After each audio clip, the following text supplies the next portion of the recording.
Salut la compagnie, c'est Jules Melon et aujourd'hui dans la prochaine critique, je vais vous parler du tant attendu nouveau film d'animation japonais réalisé par Mamoru Hosoda et qui sort ce mercredi 29 décembre en salle nationalement en France. Belle, ou en version originale, Ryuto Sobakasu no Hime, qui veut littéralement dire le dragon et la princesse tache de rousseur. Et il s'agit, disons-le, vu le titre donc traduit directement du japonais, d'une relecture de ce conte fantastique qu'est La Belle et la Bête. Monsieur Hosoda lui-même l'ayant avoué, il a adoré la version Disney qu'il a vue un nombre incalculable de fois, c'est pour ça que j'en ai parlé il n'y a pas longtemps sur la chaîne d'ailleurs, mais aussi celle de Jean Cocteau. Donc ici, hop, il propose sa version très moderne de l'ensemble avec ses thématiques à lui. Et au casting vocal, puisque je l'ai vu en VF, là, nous avons Louane dans le rôle principal, mais aussi Florent Dorin qui joue la bête, le dragon. On va faire un petit synopsis avant de rentrer dans les détails. Il s'agit donc de la vie d'une adolescente qui s'appelle Suzu, qui est très introvertie, timide dans sa réalité, qui a connu un deuil et qui n'a véritablement qu'une seule amie, même si son amie d'enfance gravite toujours autour, mais elle a du mal à reconnecter avec lui, mais ça on développera par la suite. Et un beau jour, elle va rentrer dans un réseau mondial virtuel extraordinaire qui connecte 5 milliards de personnes. Suzu va devenir Belle. Alors, Suzu en japonais ça veut dire clochette, cloche, et Belle, donc la cloche. Et puis après elle va se faire surnommer Belle, B-E-2-L-E, puisque son avatar est Belle. Et elle va devenir de là-dessus une chanteuse ultra populaire qui va exploser tous les records, notamment lors de ses prestations virtuelles sur une baleine, voilà, avec plein d'enceintes. Oui, Mamoru Hosoda, il aime beaucoup les baleines. Je crois qu'il y en a pratiquement dans tous ses films. Et donc, un jour, un de ses concerts va être interrompu par une bête poursuivie par le système de sécurité donc, du système U, hein, c'est le nom, U. Ce mystérieux personnage nommé Dragon, hop, voilà, et une connexion va se faire entre les deux. Hein. Et donc très vite, Belle va essayer de retrouver sa trace, savoir où il se cache et quel secret surtout il cache au fond de lui. Belle dans la version virtuelle, mais aussi Suzu dans la réalité. Hein. On peut peut-être savoir qui se cache vraiment derrière le dragon, derrière la bête.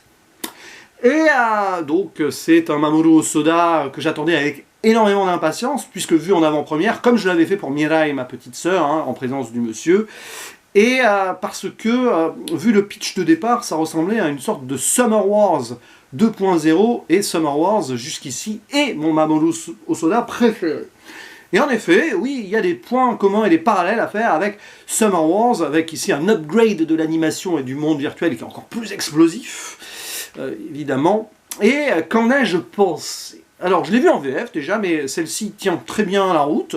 Les chansons retravaillées par Cécile Corbel font le boulot, Louane chante bien. Après, voilà, je reverrai aussi tout ceci en version originale plus tard, mais j'avais quand même envie de vous en parler, là, sachant que je l'ai vu le 5 décembre dernier au Pathé Player, donc là, quand vous voyez cette vidéo, ça fait presque 3 semaines, hein. Ouais, voilà, un peu plus même, mais je fais cette vidéo une semaine après, donc bon, bref, rentrons pas dans les détails, c'est pas important. Qu'est-ce que j'en ai pensé? C'est ça qui peut-être vous importe, avant que vous vouliez ou pas le voir, mais bon, vous le verrez si vous avez envie, à mon avis, n'importe peu. Je vous donne ici quelques lignes directrices sur le fait que j'ai été impressionné par l'ensemble. J'ai laissé maturer donc mon avis une bonne semaine avant de faire la vidéo, j'aurais pu encore attendre plus, mais je me suis dit qu'à un moment, il fallait que je me lance, là, comme ça, au réveil, tranquille. Et c'est hyper ambitieux, c'est très riche. On a du Mamoru Hosoda habituel avec donc ses obsessions à lui, que ce soit la virtualité, voilà, la famille, la dualité. Tout ceci sont ces trois, on va dire, ces trois thématiques principales qui couvrent son cinéma. Et c'est beau et à la fois, alors sur certains points tu te dis ouais où ça veut aller pendant un petit moment, puis sur le dernier tiers tu comprends l'idée. Ça glisse vers une sorte de tragédie que tu ne vois pas venir, j'en dis pas plus, hein, pas de spoiler. Et ça rend l'ensemble hyper riche et marquant. Je suis sorti de là quelque peu troublé, hein, ne sachant pas trop me situer, mais j'y ai pensé presque chaque jour qui ont suivi, et franchement, oui, j'ose le dire, c'est l'un des meilleurs Mamoru Hosoda, mais ce monsieur, c'est pour moi l'un des meilleurs réalisateurs films d'animation japonais de ces dernières années. Alors, pour certains, digne héritier de Miyazaki, oui, avec Keiichi Hara ou Makoto Shinkai, pour ne citer que cela, mais là, je pense, confirme de plus en plus. C'est un film à aller voir sur grand écran, parce qu'il y a quelque chose de grand, notamment dans le système virtuel U. C'est c'est très très fort, il y a beaucoup de choses, voilà, il faudra que je revoie avec plus de précision, hein, donc avec une nouvelle lecture, parce que beaucoup de petites choses, et beaucoup de personnages aussi, ça peut te désarçonner, mais ils ont tous une importance, on va dire, capitale, ou du moins allégorique. Donc Suzu est là, mais il y a aussi sa meilleure amie au lycée qui s'appelle Hiro, je crois, qui est un petit peu l'intellectuelle, elle aussi introvertie pour d'autres raisons, et qui va devenir son mentor, son manager, un petit peu dans le monde virtuel, mais aussi l'aider dans la réalité, parce que réalité virtuelle, à un moment, vont se croiser. Voilà, j'y reviendrai un petit peu après. Il y a d'autres personnages passionnants. Bon, le dragon, j'en dis pas plus, mais doublé par Florent Dorin d'ailleurs. Florent Dorin, pour ceux qui se posent la question, c'est celui qui faisait Le Visiteur du Futur dans la web-série extraordinaire, qui aura bientôt un film d'ailleurs, live action sur grand écran. Donc il y a ça, et autour de Suzu, il y a aussi son ami d'enfance qui s'appelle Shinobu, avec qui elle était très proche au début, puis il y a eu un drame que Suzu a connu très jeune, voilà, j'en dis pas plus, une rivière et tout, et depuis elle est très en retrait, et, elle ose plus trop parler à ce garçon qui est devenu le populaire du lycée, hein, toutes les filles lui courent après. Vous avez aussi une autre fille populaire, mais qui manque de confiance en elle, qui s'appelle Luka, ou Ruka dans la version originale, qui elle aussi va avoir une importance à la fin, et le gars qui a son club de canoë tout seul, hein, mais qui est très fort en sport, ça rappelle un peu dans Summer Wars, le joueur de baseball d'ailleurs, et lui je crois que son nom, alors j'ai plus en tête, je crois que c'est Shinjiro, parce que là j'ai tout ça sous les yeux, mais voilà, et il va y avoir un moment, des passages très drôles, mais qui montrent aussi le côté réalité, difficulté sociale d'interagir au Japon, ça aussi c'est très bien montré. Il y a une scène voilà, de séduction, j'en dis pas plus, ou de révélation de sentiments. Je crois que c'est sur le quai d'une gare ou quelque chose comme ça, ou pas loin. C'est à se faire pipi dessus.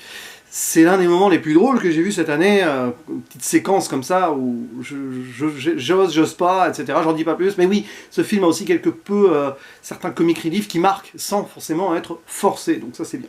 Donc voilà, tous ces personnages qui gravitent, aussi à l'intérieur, j'allais dire de la matrice, non, du système U avec la justice locale dont Justin est le leader, qui d'ailleurs, voilà, ce petit groupe-là, c'est un peu les Avengers, et je ne sais pas s'il y a un petit pic envoyé au film de super-héros et tout, mais on sent quand même que c'est ici la justice, mais sans essayer de comprendre l'humain derrière. En même temps, c'est justice envers des avatars, des gens qui ont des masques, mais bon, voilà, c'est eux qui vont traquer le dragon.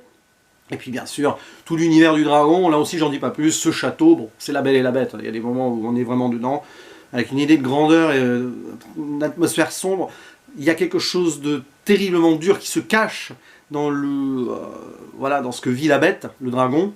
Mais là, oui, c'est ce qui va nous conclure le film, et j'en dis pas plus, sauf que c'est très marquant, et que ouais, ça va vous faire chavirer le cœur, je pense.